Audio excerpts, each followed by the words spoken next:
DNVR Rockies Podcast, brought to you by Strava Craft Coffee. Strava CBD coffee. Go to a CBD and CBG. They have you feeling fantastic in the morning, much like it does for me. Chronic headaches, joint pains, it helps with all of that and then some. Get it delivered to your doorstep at 246 delivery you need. Head over to StravaCraftCoffee.com and use code DNVR25 25% off your first purchase. I'm your host, Patrick Lyons, and joining me today on the DNVR Rockies podcast at the start of Hall of Fame week, all things Baseball Hall of Fame, as we build up to the big induction ceremony or the announcement of the new members of the class of 2022 on January 20th. He's an author of a fantastic book. It's one of the many things that he does really well. He's the author of The Case for Barry Bonds in the Hall of Fame, The Untold and Forgotten Stories of Baseball's Home Run King, from Riverdale Avenue Books. He also hosts the KPB Podcast, a fantastic show. It covers all things baseball. He's written numerous other books. I'll plug the John Cangelosi one, because he's a former Colorado Rockies player. But check it out, Tom Candiotti, A Life of Knuckleballs, reliving the championship season about the 1988 Los Angeles Dodgers. He's at KPW1 on Twitter. Gentlemen, it's KPW. What's going on, buddy? Thanks for having me, Patrick. It's great to be chatting baseball today. It is, right? You know, there's a lockout, but guess what? We're going to be making the news today. That's perfect. Love it. It is. Now, you were born in Singapore, but you live in Canada now. So since this is a Rockies program, got to start off right away. Meatball right down the middle. Did you find yourself pulling for Larry Walker a little bit there, the son of British Columbia, right? Your now home province. Did you pull for him in his 10th and final year for the Hall of Fame? Now, Patrick, you always want to see great players get their due, in Cooperstown. And obviously, up in Canada here in British Columbia, where Larry Walker is from, people were always pulling for him, wondering why he didn't make it in the Hall of Fame. I think it was great to get to see, a great player like Larry get in the Hall of Fame. So that was fantastic. And he made it in his 10th and final season on the ballot.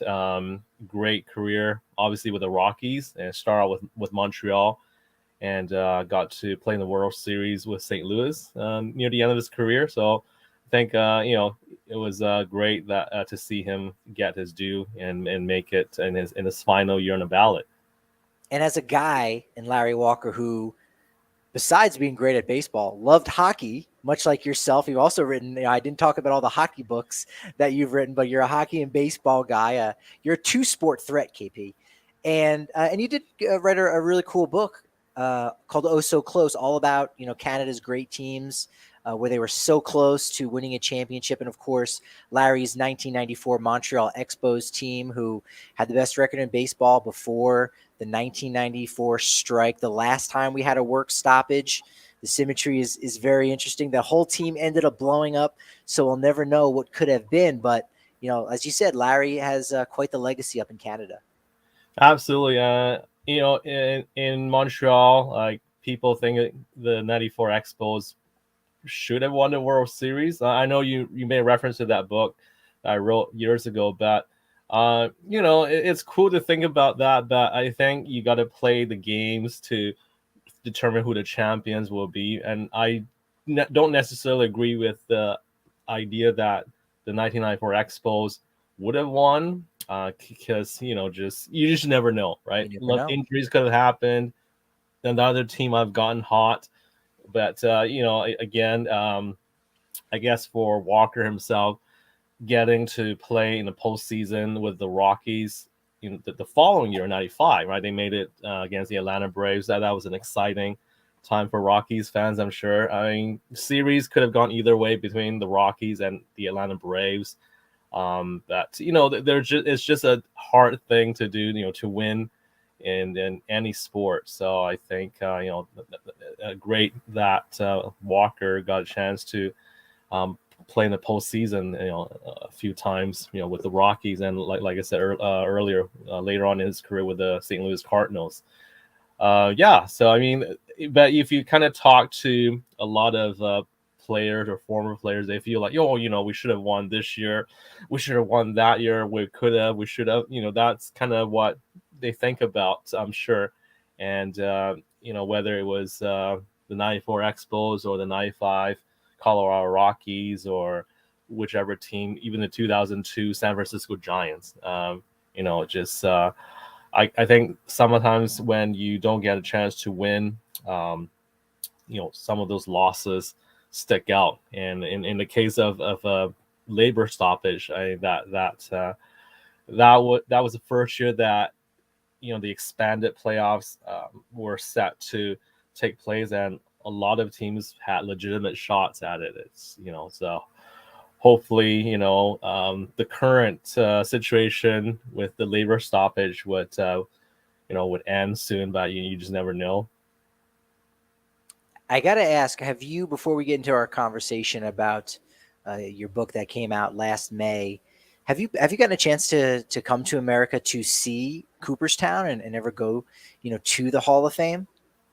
That's actually one of the things on my bucket list, so to speak. All right. So yeah, that Cooperstown is definitely something I want to check out.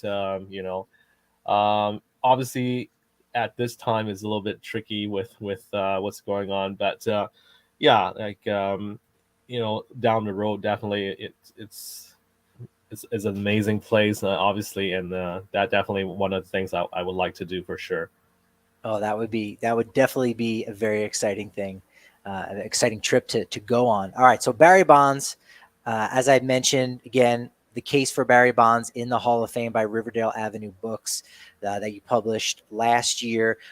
Barry Bonds, look, we all know his on-field resume, right? Home run leader, 762 career home runs, 7-time MVP, 14-time All-Star, 8-time Gold Glove Award winner.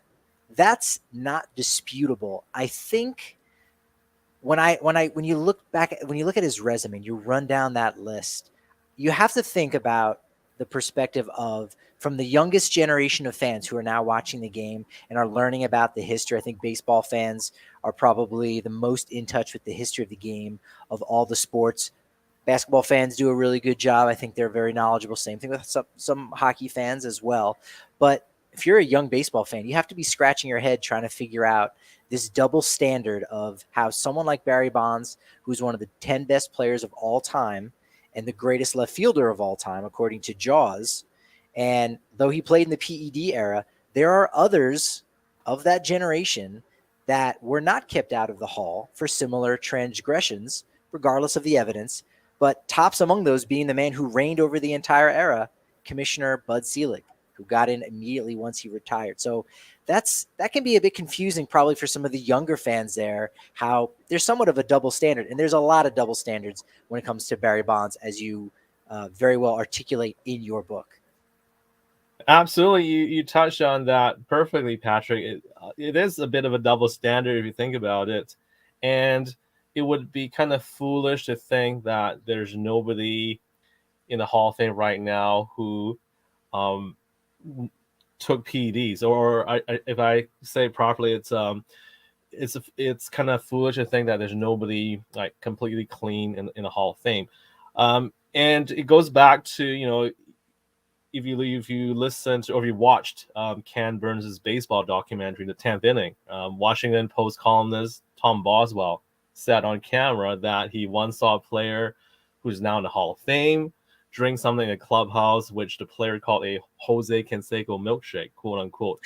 And since Boswell was talking about this during a segment about steroids, he clearly took that to mean the so-called milkshake was full of PEDs. That player apparently, according to Boswell, is in the Hall of Fame. And if what he says is true, is that a PD user was elected to the Hall of Fame by baseball writers who currently believe that the world will end, if a PD user is elected to the Hall. So, and if you talk to other writers, they will tell the same thing. They believe that there are already PD users in the Hall of Fame. And you mentioned, of course, Bud Selig, who oversaw the whole thing, the whole era. And you talk about, let's say, managers who benefited, from this. And just to bring up a couple of examples, Joe Torre, Tony La Russa, they're in the Hall of Fame. So why are we punishing, let's say, only Barry Bonds and Roger Clemens, who's obviously linked to Bonds in terms of this PD controversy, and it's the last year on the ballot. Yeah. Our members here at the DNVR.com, you get a bigger beer when you come down to the bar on the corner of Colfax and York in Denver. We got drink specials 3 to 6 every day, appetizer discounts. Those discounts on the drinks, as I said, with the bigger beer, that it's only 50 cents for your first month. If you're not already signed up to the DNVR.com, your annual membership gets you a free shirt at the DNVR Locker, DNVRlocker.com. Of course, we've got watch parties going on all the time. Nuggets, Avs, Rams, and Buffs for college basketball. It's a fantastic time at the DNVR bar.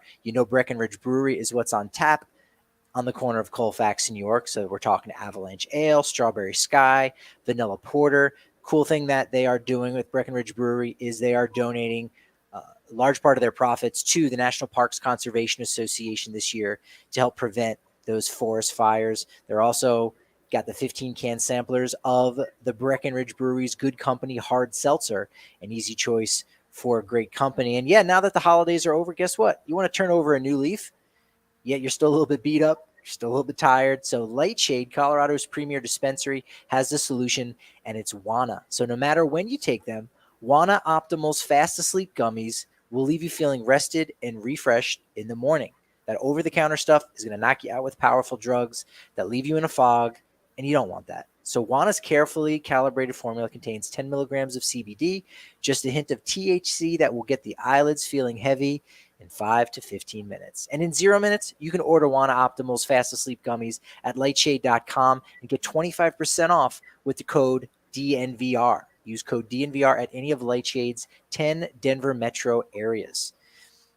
So as you said, KP, this idea about performance-enhancing drugs, I think obviously this is a huge part of the conversation. I understand those folks who say, no, these people should not be let into the Hall of Fame or given a pass. They need to, serve some kind of penance and what have you. And I think in many ways, Bonds and Clemens, those guys have already served that for having to wait this long.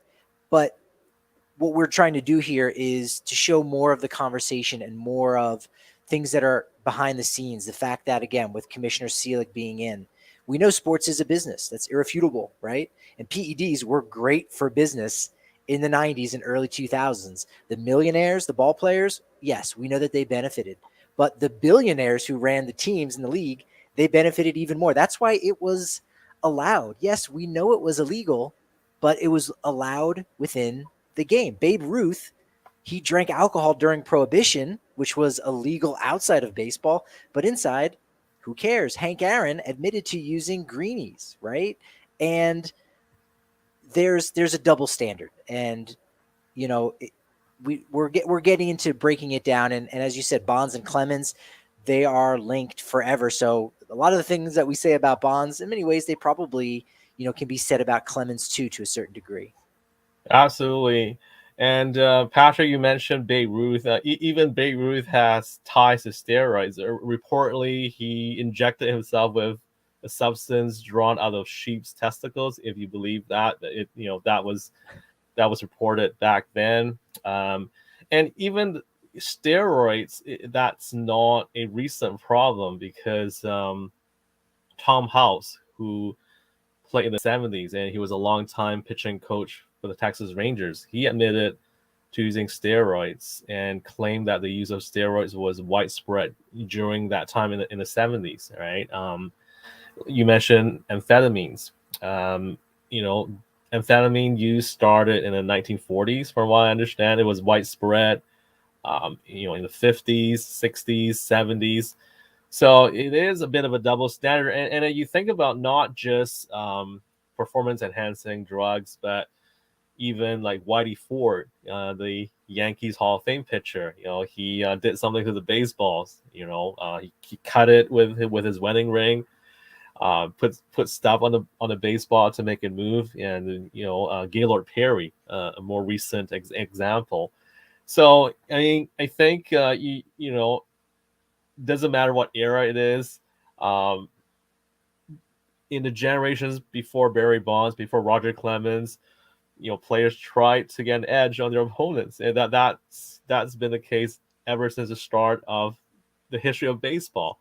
So it is unfortunate that the I think the winningest right-handed pitcher since World War II, Roger Clemens, is being singled out, being punished. Barry Bonds, we've talked about his accolades, his numbers. You could make an argument that Bonds was the greatest player of all time, the GOAT, so to speak, in his sport. So it's just unfortunate that again we're singling them out, or writers are singling them out because of their numbers.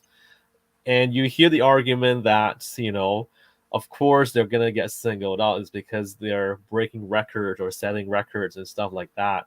Um, but again, it just doesn't seem very fair when you think about it. I love baseball history, and I love how it's preserved throughout MLB and throughout the game. And again, Cooperstown, the National Baseball Hall of Fame and Museum. But if you know anything about the history of baseball, it's that cheating, as you touched on there, KP, cheating has been a part of baseball history. And so if you understand that context, it's easier to avoid that holier than thou philosophy. I can remember specifically when it came out where Alex Rodriguez had taken steroids, and I go, they're all doing it. Like, that was the final straw. We already knew about Bonds. We already knew about Clemens. Mark McGwire is one of my favorite players of all time. He had already come out. That information was already there. And Jason Giambi, I think by that point, the Mitchell report information had been leaked. But when it was A-Rod, when it was the best player in the game, who I wasn't a huge A-Rod fan, but it was just this idea that if the best player in the game is doing it at a time in which baseball's trying to say, no, no, no, don't do that, that is all the information I need to say, you know what, they probably are all doing it. And so therefore that cleans the slate almost to a degree. And it was heartbreaking to have that realization, but in very short amount of time, I mean, it was probably a year or two. I stayed away from the game. And I think even in 2007, 2008, I didn't even go to a ball game because that hurt me. But again, realizing the history of the game and contextualizing it better, can't be holier than thou, and just say, you know what, this is a part of baseball's history, and Barry Bonds or Roger Clemens are not the devil.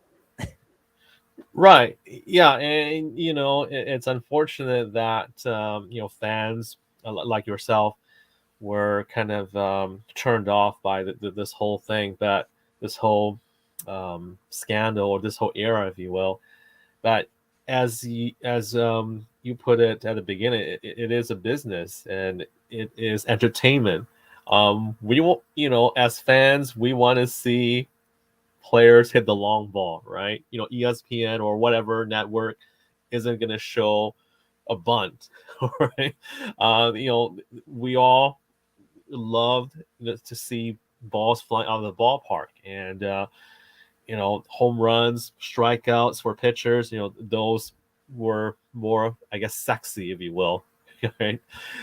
So it's unfortunate in the fact that I guess these baseball heroes, I don't want to use that word, but you get what I mean. Sure. But these heroes that we grew up with in our childhood, we find out, whoa, wait a minute, he did what?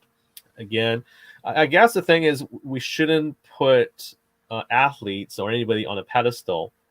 We just need to understand that they have this compete level that I guess it's hard to understand if you're not an athlete yourself, that they have this compete level that if you're the best, you want to be the best, and you're going to do whatever it takes to stay at that level, right?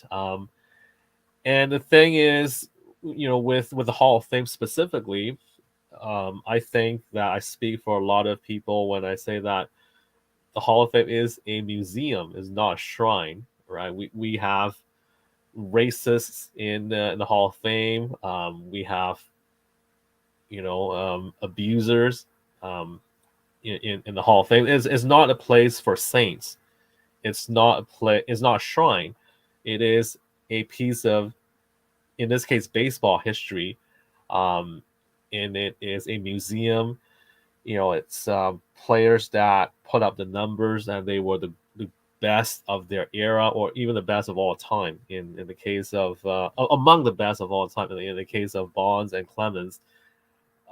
They should be in the Hall of Fame. And again, this thing with cheating, who's doing it, who's not doing it, we'll never know.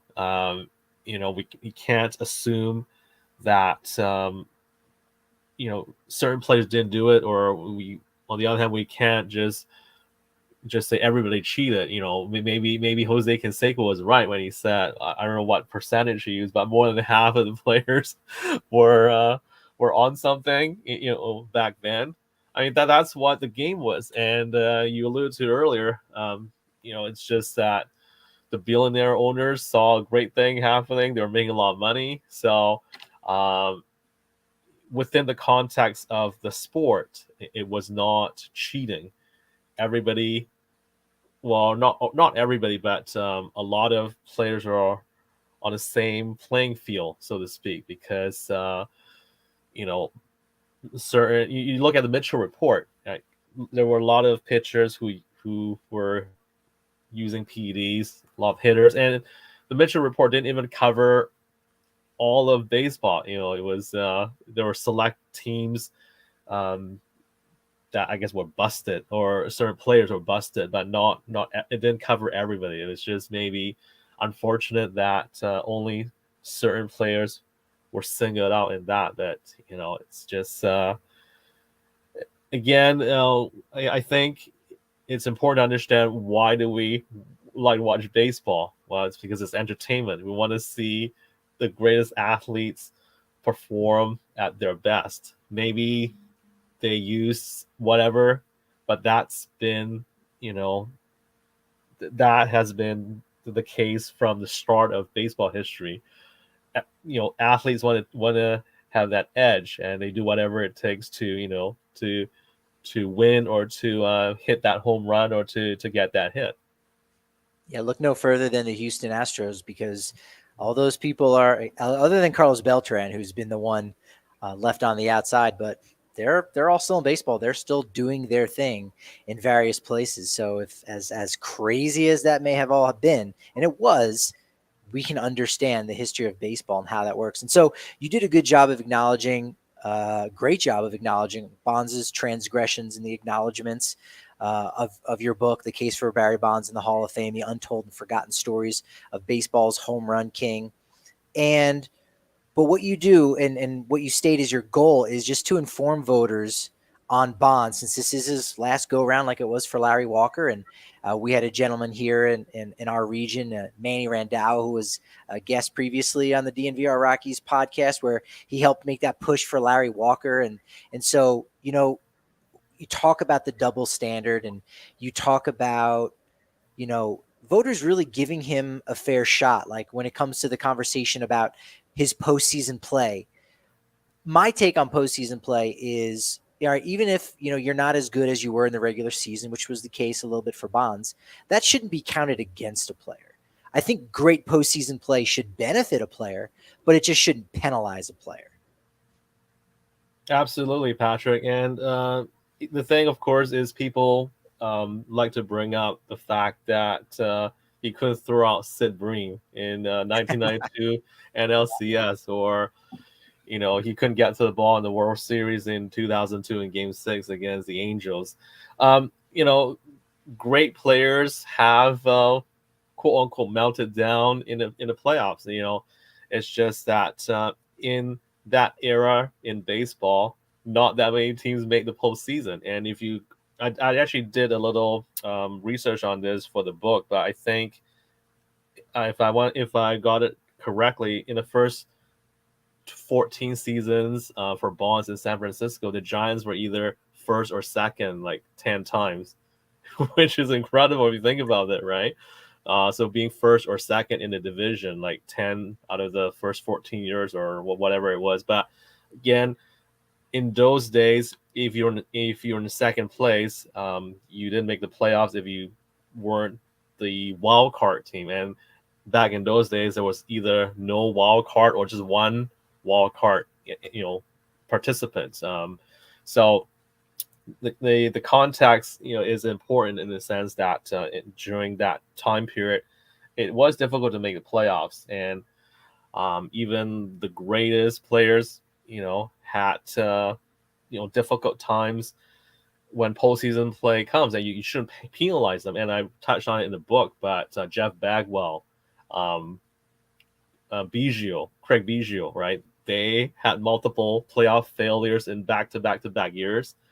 Frank Thomas, even Edgar Martinez. Edgar Martinez is remembered for that double against the Yankees, but then in the next series, he hit under 200. And I know that in some other playoff series down the road, Edgar didn't, put out great numbers, and those are not brought up, against those great players. It's just that it seems like perhaps again it's this double standard because Bonds was known to be standoffish with much of the media. So I think that it seemed like the media like to magnify his failures more. That's my take on it. But great players, have even the greatest players, they do sometimes fail to deliver in the playoffs. And I just ran a few examples right there. In that same era. So yeah, absolutely, Patrick, you shouldn't count that against him. And I think all those guys you mentioned too that struggled, they at least had a little bit of benefit of lineup support. You go back and look through, who else Barry Bonds had either protecting him in the lineup or around him. Jeff Kent approached his level a little bit, but again, that's towards the end. Matt Williams, Bobby Bonilla when he was with Pittsburgh. Even if you talk about, some of the pitchers like a Bill Swift, Doug Drabeck, Jason Schmidt, like these guys maybe aren't even in the Hall of Very Good. And so there's a lot of pressure that was heaped on Bonds, and he was ascended to another level of the spotlight that we really don't get to see in modern era. And I want to tell you about what he did in 2002 in that World Series, because they are, and them, I know you know them, KP, but for everyone listening at home, these numbers are astounding. But I first got to tell you about Ball Aerospace and Technology, especially because they're hiring right now for $27 an hour. They're looking for folks to work on their manufacturing plant in Golden. Production technicians, just go to jobs.ball.com and search for Golden. You can get comprehensive insurance, active the day of hire, 401k retirement, stock purchase ownership program, annual bonus potential. Look, so many benefits for working for a great company here in Colorado like Ball. So just text Golden to 77222 and you'll get linked to their open positions, or go directly to jobs.ball.com and search for Golden. Then take your hard-earned paycheck and buy yourself a home with the expertise and support of Chevalier Mortgage. Chevalier Mortgage's ultimate goal, just to take the stress out of buying and refinancing. That's probably the biggest hurdle so many new homeowners have, is it is a stressful experience. But guess what? Chevalier Mortgage strives to give their borrowers options with their full financial picture in mind, with the highest level of integrity, always putting borrowers first. They got a cool perk right now for DNVR listeners. Visit them at dnvrmortgage.com and enter to win a free DNVR shirt or hat of your choice when you do. Most importantly, get set up with a free consultation to discuss all your options, even if you already own a home. Guess what? Prices are going up, so there's a bubble out there. You got natural equity in your home. Don't be afraid to contact them as well. Contact Virginia directly at 303-257-6578 or visit www.dnvrmortgage.com. Michael Chevalier, NMLS number 1931006. Virginia Chevalier, NMLS number 1910631. The NFL playoffs are here, and DraftKings Sportsbook, an official sports betting partner of the NFL, is kicking things off with a huge offer. Use code DNVR, and you're going to get 56-1 odds with an opportunity to win $280 in free bets if your team wins. It's promo code DNVR all throughout the playoffs. An official sports betting partner of the NFL. Must be 21 or older. Colorado only. New customers only. Restrictions apply. See DraftKings.com/sportsbook for details. Gambling problem? Call 1-800-522-4700. In the 2002 World Series, besides hitting 4 home runs, 6 RBI, no one was on base in front of him, Bonds was walked 13 times, almost half of his plate appearances, 13 out of 30 plate appearances. He walked. He had a 700 on base percentage. Unbelievable. Managers were just afraid to pitch to him, and the same with pitchers, right? And you look at Babe Ruth. I remember reading a quote from back in the day when Babe Ruth was in the World Series. John McGraw, the New York Giants, were facing the Yankees, and John McGraw was quoted as saying, like, "We're not afraid of Babe Ruth. We're just gonna pitch to him. He's no better than, like, you know, the fifth best hitter in the National League, right? We're gonna pitch him. We're just gonna throw him slow stuff, get him out, right? Maybe it was a different era, obviously, but managers, pitchers weren't afraid of Babe Ruth, Ted Williams, another guy who struggled in his only World Series appearance. Ted Williams hit 200 in the 1946 World Series for the Red Sox, but yeah, Bonds was they just walked him and walked him and walked him. They were afraid of him. They didn't want Bonds to beat them. And you mentioned earlier, Patrick, that the fact that Bonds didn't have a lot of protection in the lineup. And that's why they kept walking him. And the thing is, you can imagine it's difficult to be standing at the plate knowing that they aren't going to pitch to you, right? Like, even, the best hitters of that era, you can't imagine them just taking walk after walk after walk. I know I referenced this in the book as well, but Jose Canseco once was walked like 7 consecutive times, and then the 8th time he didn't want to walk anymore. He just kept swinging and he struck himself out. But you have to be that patient or have the discipline to be up there, knowing that they're not going to pitch to you, and just take it, right? And Bonds, and that's not Bonds. Bonds' style was he could be patient enough to wait, right. which is a skill, and he should be credited for. And and this is where we can shift the conversation to his relationship with the media or his teammates and things of that nature. But you know what?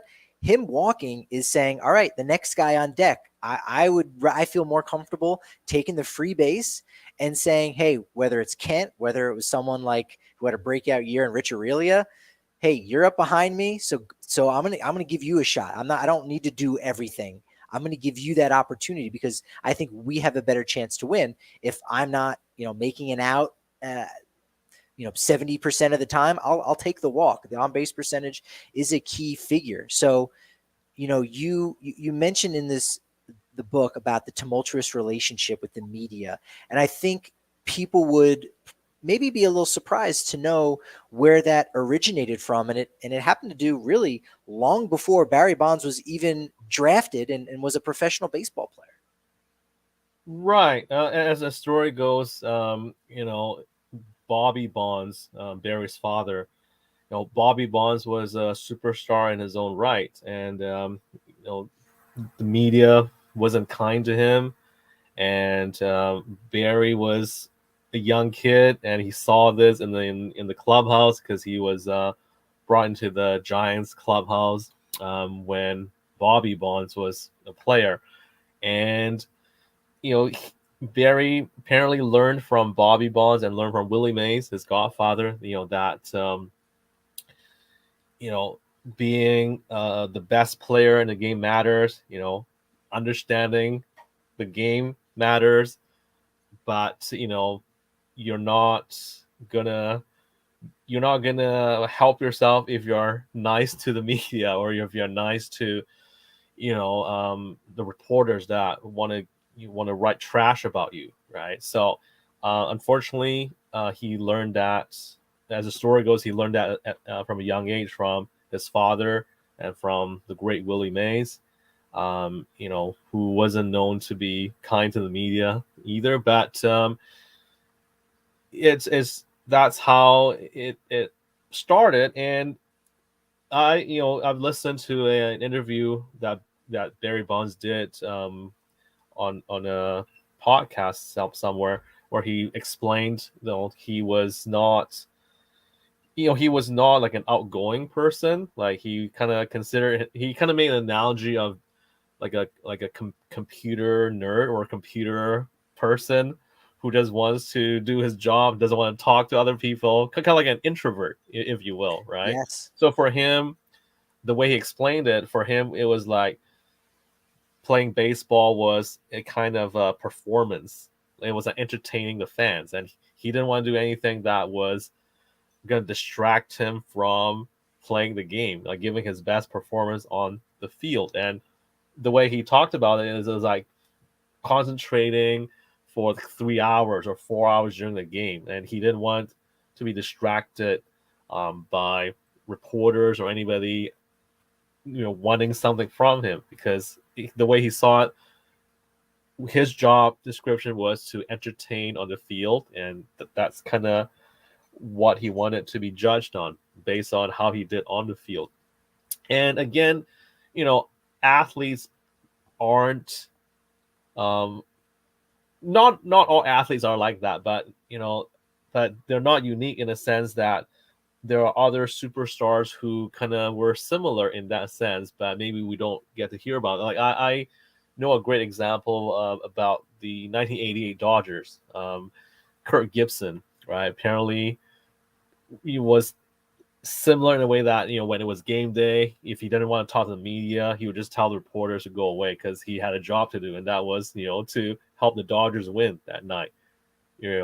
So I mean, that was just one example, but you can imagine that there are a lot of athletes like that who, I guess if you want to use the word quote unquote jerk, if you want, I guess it seems like the double standard is that Barry Bonds was always singled out. If you talk about another sport like Michael Jordan, nobody wanted to write anything bad about Michael Jordan, but we've all kind of read, things like that, but it was just underreported, if you will, because not a lot of people wanted to, offend Michael Jordan. But the star athletes, a lot of them seem to have that kind of mindset. Well, if I'm gonna give my best, I don't want to be talking to reporters, during my quote unquote like free time or non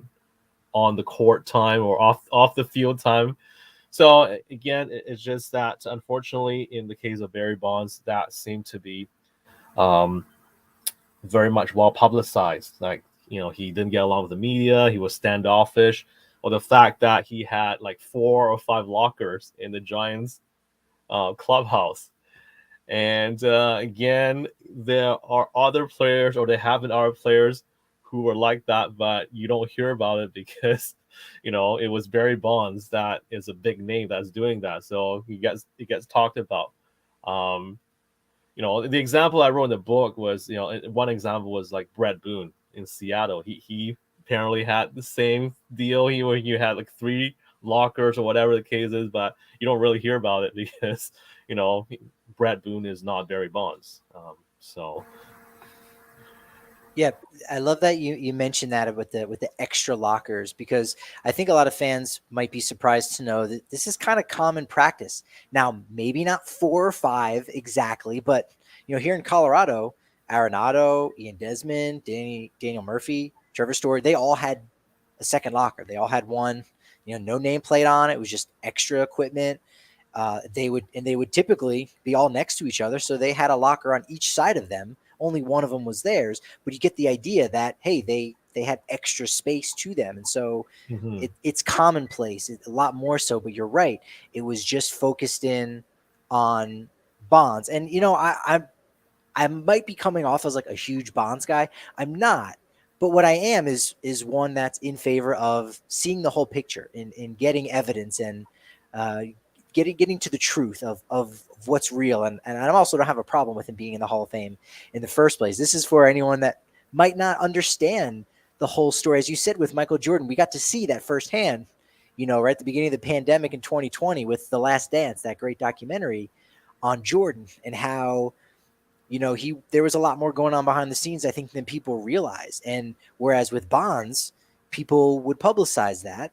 And yet in an era only like 10 years earlier, it wasn't publicized for a guy like Jordan. You reference in the book that, only in 2020, Sam Smith, a sports writer who covered the Bulls, had a story stating that one time on the plane, Michael Jordan said, "Hey, Horace Grant, you don't get to eat." Like literally told, the flight attendant, you don't get to eat. You had a bad game.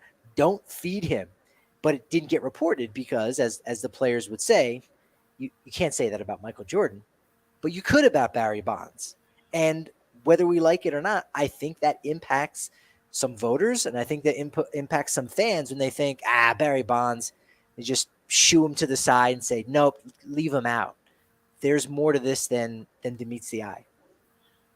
Right, and yeah, and likewise, Patrick. Thanks for referencing that. Likewise, Bonds has done things that you know that were that showed a gentle side to him, but he just didn't want people to know about it, right? And that's covered in the book. But yeah, absolutely, that situation with Michael Jordan, it took years before that writer actually talked about it publicly, but it just goes to show that there are a lot of things that don't get reported with other star athletes or other athletes in general, because either you don't want to upset that particular athlete, or maybe the athlete in question is not a big name.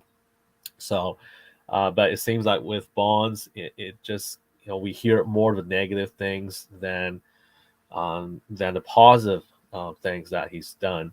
And also, for me, when I wrote this book, it's also, I don't think it's a way to change anybody's mind, but just to get that story out there. Because, as sports fans, once we are set on something, we have our own takes. We're not going to, listen to the other side if we're convinced we're right.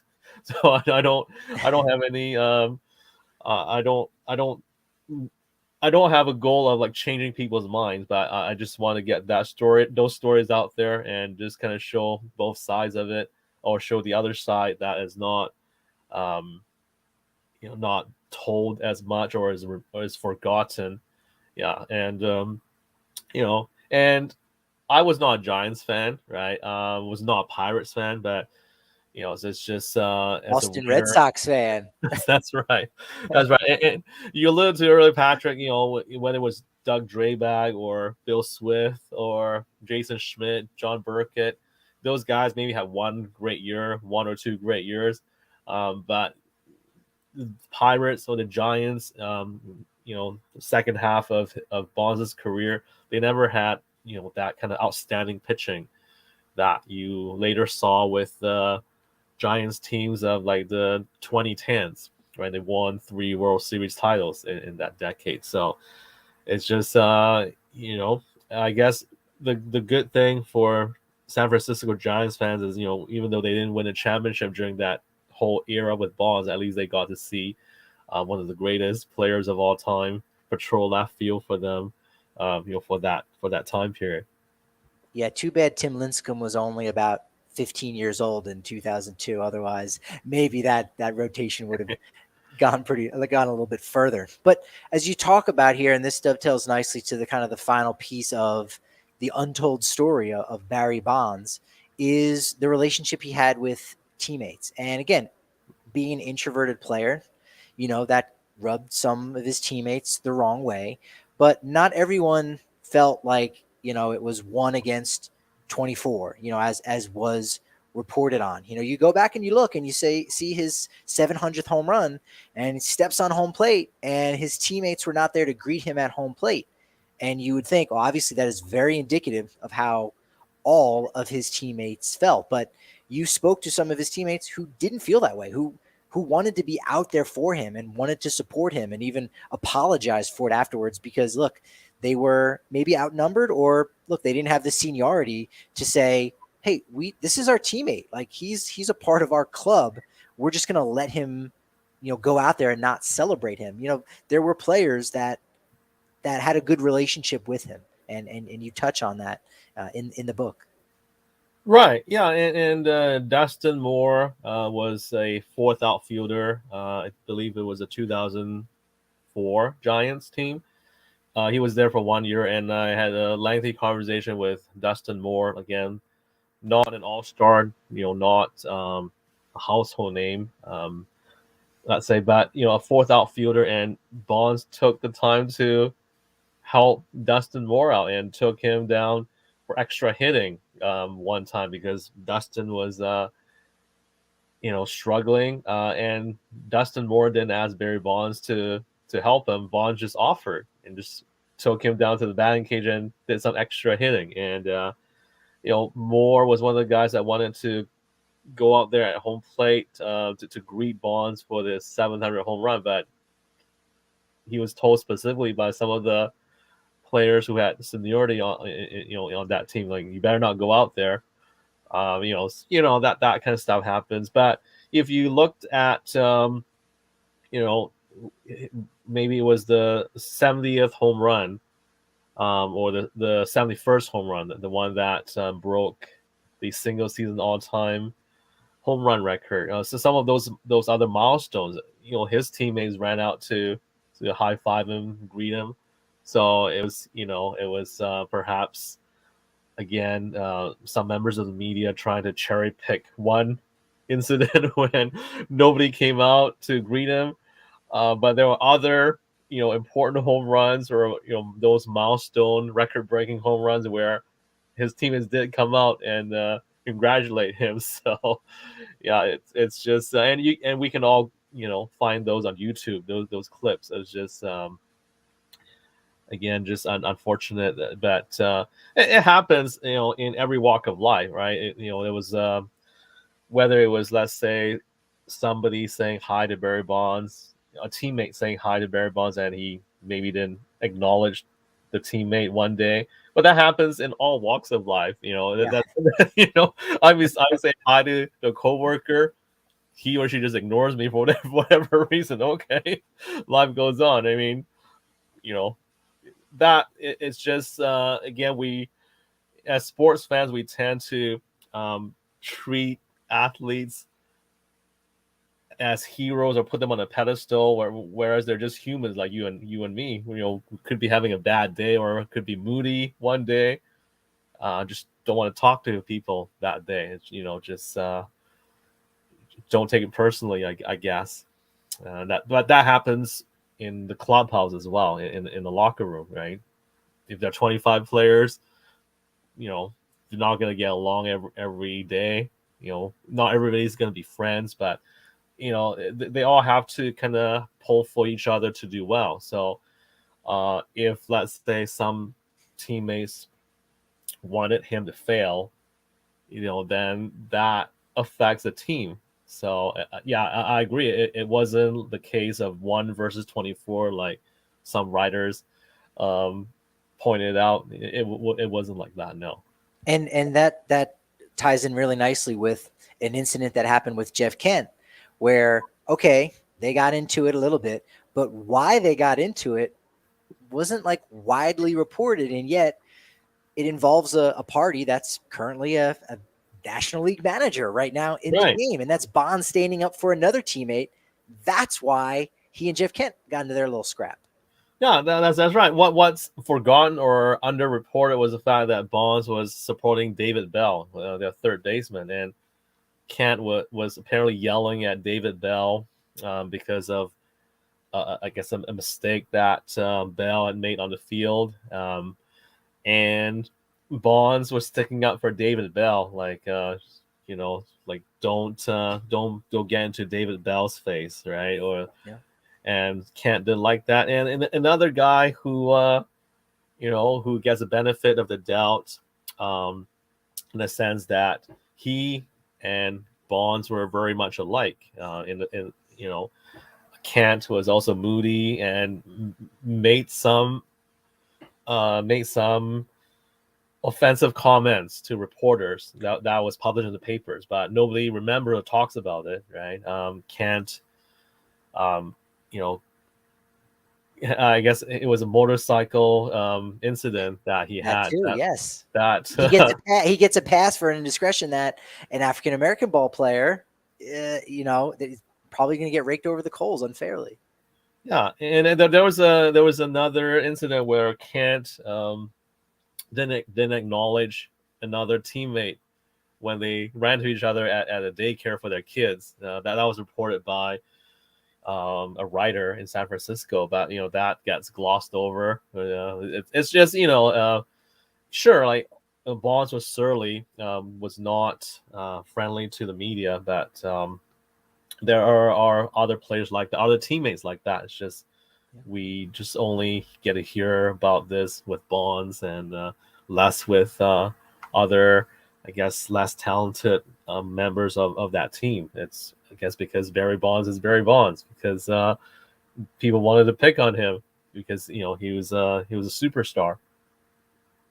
Yeah, you can read all about that in KP's book from Riverdale Avenue Books, The Case for Barry Bonds in the Hall of Fame, the untold and forgotten stories of baseball's home run king, and also the KP We podcast, where you interviewed Dustin Moore, a guy who played with the Colorado Rockies here in Denver. So there is that connection. Same thing with John Cangelosi. He finished up his career in Colorado. He also had some nice things where he was taken care of by Bonds, back when they were in Pittsburgh. So he's been Bonds has been made into this really bad guy, and okay, even if he isn't Hall of Fame worthy, as you know we want, as you said, players are put on a pedestal, and we want Hall of Fame humans in the Hall of Fame, but we have to be honest and say, okay, there's no such thing as that. There really isn't. And when you think of all of this bigger picture, and you go into so much more detail, it's very impressive, getting a chance to read your novel, but all about Barry Bonds and the full picture. We barely even scratched the surface, I feel, on a guy who there's been a lot of double standards for, and is currently right now. I don't know if you've noticed. I don't know if you've been following along with Ryan Thibodeau and the Hall of Fame draft tracker, but as of Sunday morning, Bonds is currently sitting at 77.5%, Clemens at 76.3. Interestingly enough, I think last year was the first time Bonds had gotten more votes than Clemens. So they've always been like next to each other by like 2 to 4 votes.